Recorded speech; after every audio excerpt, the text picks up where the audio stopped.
Hi hello అందరికీ నమస్తే, welcome to Barbie kitchen. ఈరోజైతే మన కిచెన్లో చేపల పులుసు అనేది ఏ విధంగా ప్రిపేర్ చేసుకోవాలో చూపించిపోతున్నాండి. అన్నీ కరెక్ట్ మెజర్మెంట్స్తో చూపించిపోతున్నాను. ముక్క కూడా చెదరకోకుండా పర్ఫెక్ట్గా వస్తుంది. ఇక నేనైతే 2 కేజీల చేపలకి ఒక గుప్పుడంతా చింతపండు అనేది నానబెట్టేసేసుకుంటున్నాను ముందుగానే ఒక బౌల్లోకి.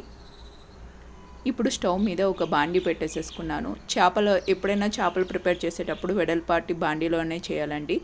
ఇక నేను వెడల్పాటి బాండీలో చేసేసుకుంటున్నాను. దానిలోకి కొంచెం ఆయిల్ తీసేసుకుని దానిలోకి సన్నగా కట్ చేసుకున్న ఆనియన్, అదేవిధంగా పచ్చిమిర్చి తీసేసుకుని ఒక 2 మినిట్స్ అనేది వేయించేసేసుకున్న తర్వాత మనం ప్రిపేర్ చేసుకున్న అల్లం వెల్లుల్లి పేస్ట్ అనేది దీనిలోకి యాడ్ చేసేసుకున్నాను. ఈ ఆయిల్లోకి నేను అల్లం వెల్లుల్లి పేస్ట్లో అల్లం వెల్లుల్లి, అదేవిధంగా పెద్దలపాయి, గసగసాలు వేసుకుని అల్లం వెల్లుల్లి పేస్ట్ అనేది ప్రిపేర్ చేసుకున్నాను. ఈ అల్లం వెల్లుల్లి పేస్ట్ అనేది ఆయిల్లో వేగేటప్పుడు దానిలోకి 1/2 స్పూన్ అంత సాల్ట్, అదేవిధంగా 2 స్పూన్ల కారం కూడా తీసేసుకుంటున్నాను.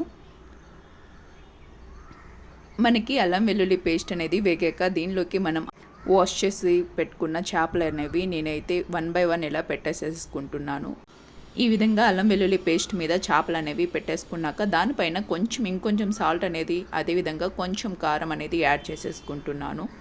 ఇలా ఒక 5 మినిట్స్ అనేది మనకి అల్లం వెల్లుల్లి పేస్ట్ మీద కొంచెం మీడియం ఫ్లేమ్లో చక్కగా వేగాక సెకండ్ సైడ్ అనేది మెల్లగా టర్న్ చేయాలండి. చేప ముక్కలు అనేవి రెండో సైడ్ అనేది తిప్పుకున్నాక దానిపైన మరొక స్పూన్ అనేది కారం, అదేవిధంగా 1 స్పూన్ ధనియాల పౌడర్, ఆల్రెడీ మనం నానబెట్టుకున్న చింతపండు ఓన్లీ రసం వరకే తీసేసుకుంటున్నాను. అలా చింతపండు రసం అనేది మనకి ముక్కలకి చక్కగా ఆ మీడియంగా ఉండాలన్నమాట. మరీ హైగా కాదు, మరీ లోగా కాదు. ఆ చింతపండు వాటర్ అనేది మనకి మీడియంగా ఉండి మొత్తాన్ని ఒకసారి ఈ విధంగా మనం బాండీతో అనేది కుదిపితే చక్కగా మొత్తం కలుస్తుంది.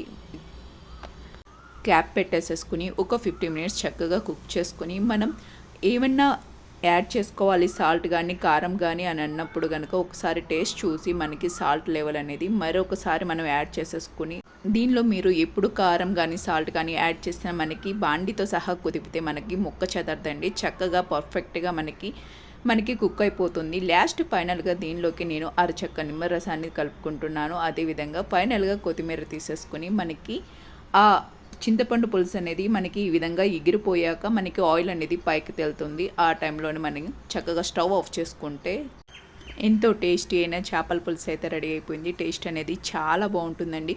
ముక్క కూడా చెదరదు, అంటే మనం ఎక్కువ గరిటె పెట్టి తిప్పలేదు కాబట్టి ముక్క కూడా పర్ఫెక్ట్గా ఉంటుంది. చాలా సూపర్ టేస్టీతో చేపల పులుసు అయితే రెడీ అయిపోయింది. మీరు డెఫినెట్గా ట్రై చేసి మీకు ఏ విధంగా వచ్చిందో నాకు కామెంట్ చేయండి. Thanks for watching. Thank you so much. Please subscribe my channel.